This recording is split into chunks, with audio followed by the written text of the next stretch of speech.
You are listening to the Scars and Guitars podcast. My name is Andrew Mackay-Smith, and this is my conversation with members of the band Alien Weaponry. The lads hail from New Zealand. I'm going to read out three of the members that you're going to be listening to a conversation with. Lewis de Jong, he's on guitar and vocals. Henry de Jong is the drummer and percussionist. And Ethan Trembath is the bass guitarist. Let's have a listen to what the lads have to say. I probably should say before we cut to that, the reason for the conversation was to promote the band's upcoming album called 2. Here we go. Rightio. Gosh, how's the old, I call it the phonogrind, how's the Aussie phonogrind been treating you? You know, having the interviews one after the other.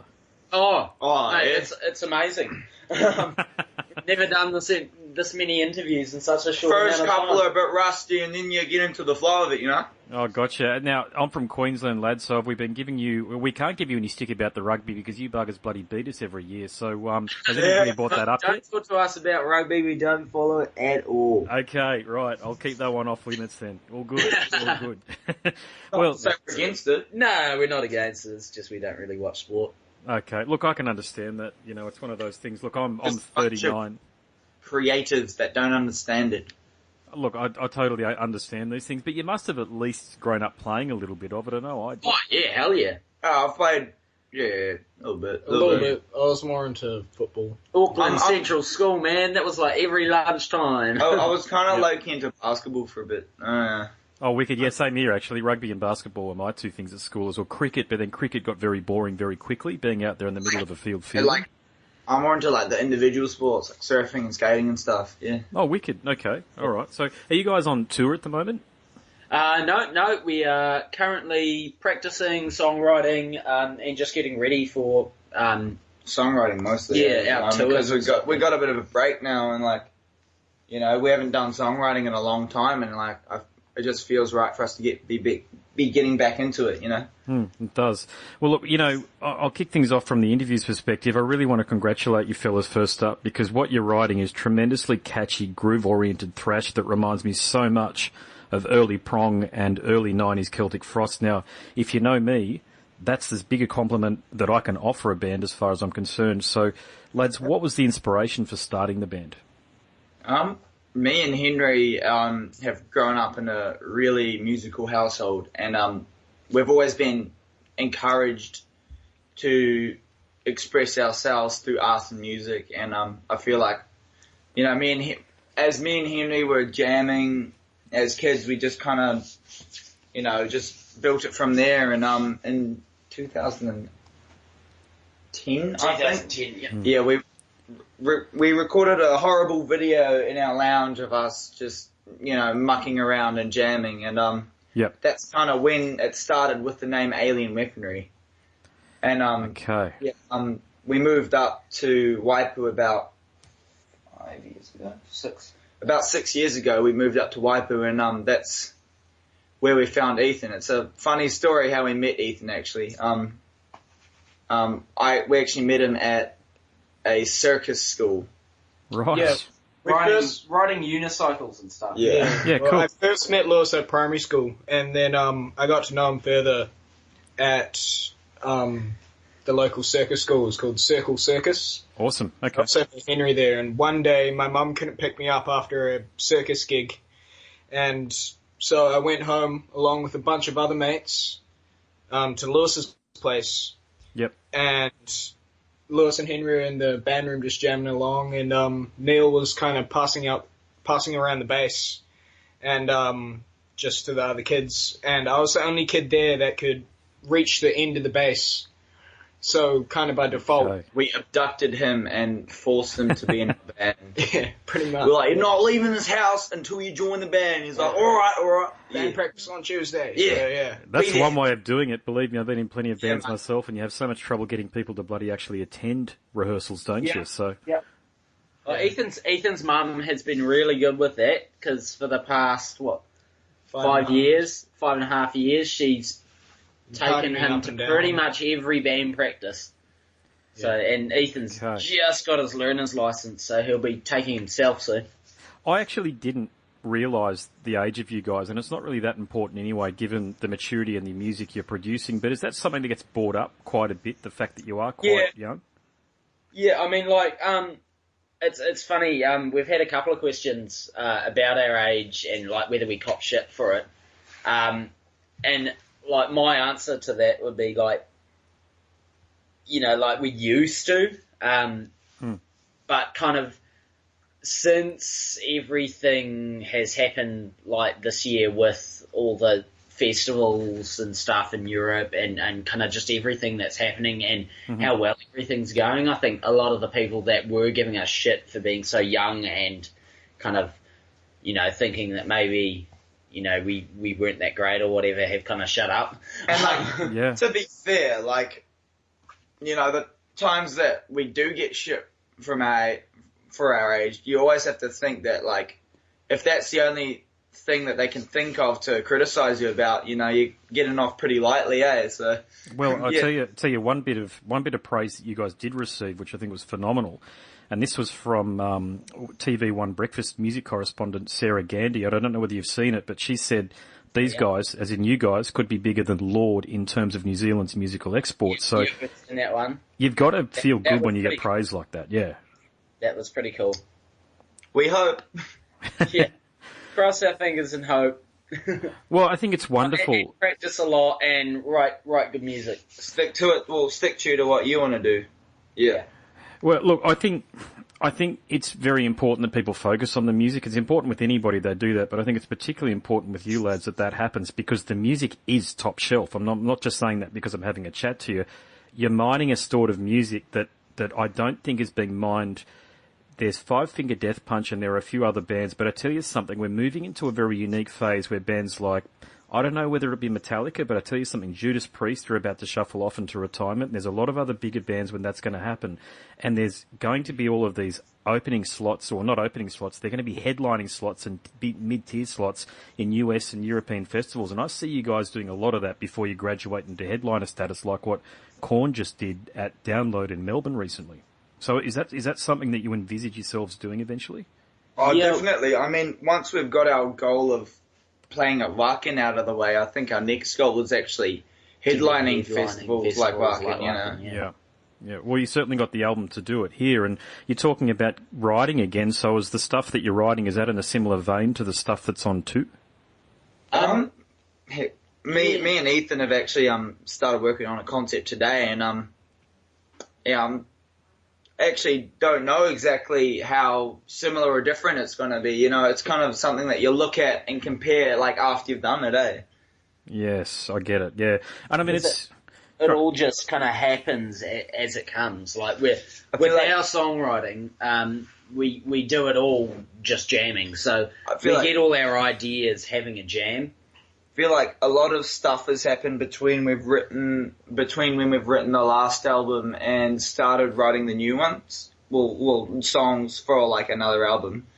Mm-hmm. I feel like that could, affect like you can tell the two albums apart, and that's how I reckon it should be.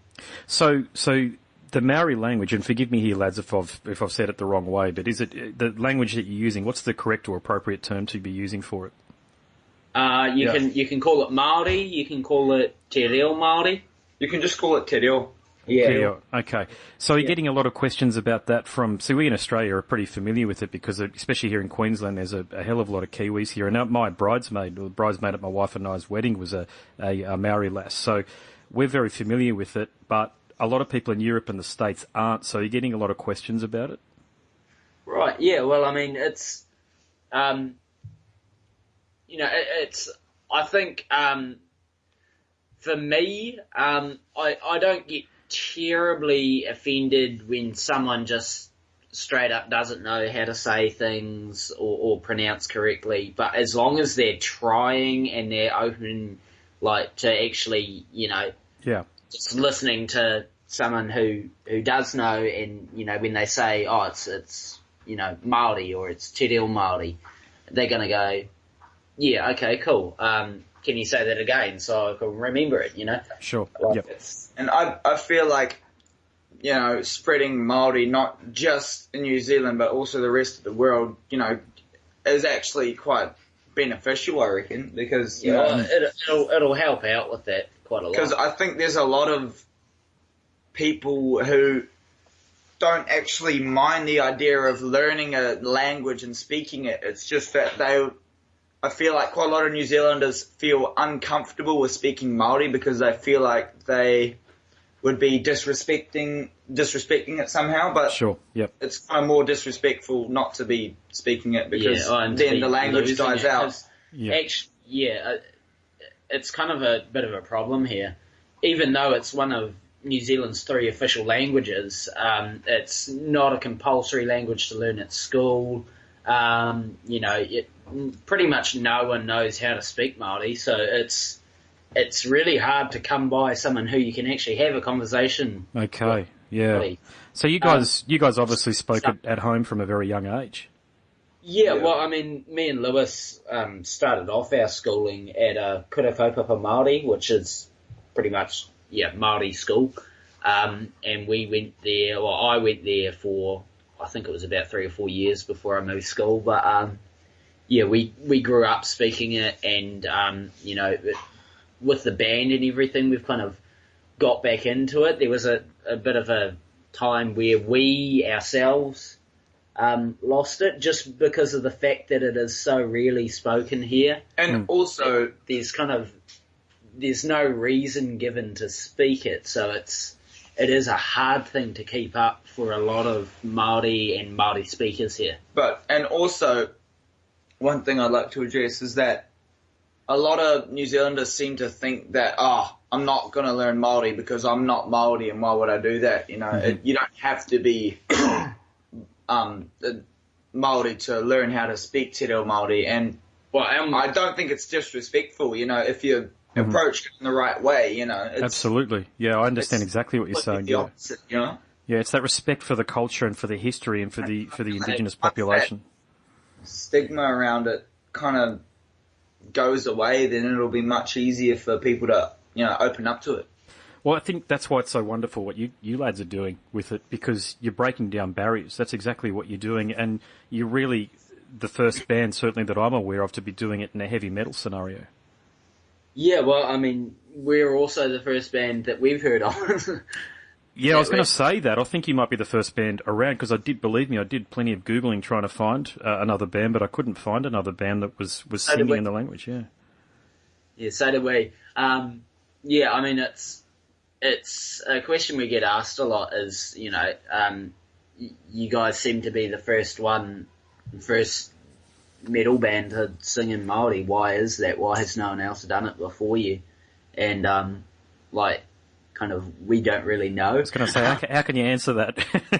It's impossible to answer it. But kudos to you again for the initiative there. And look, here's a question for you. Another a Kiwi fella who I've met before is a champion of a human being is Johnny Toogood. So, and I understand you guys toured with him. So, what sage words and wise advice did he offer the band? We actually didn't talk a huge amount with John. We were mostly talking to Tom because he was Tom Larkin, the drummer from Shehead. He actually produced probably about half the tracks on the album, and so we were working quite closely with him when we were recording. When we did play with Shehead, we did talk to Johnny a little bit, but not a huge amount, and he was a real nice guy. He was had some good banter. Real energetic and happy. Yeah, totally. Yeah, very happy guys. A bit more energetic, happy, but also serious and blunt.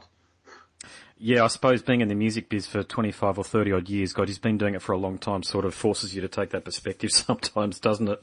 It can be a tough old biz, yeah.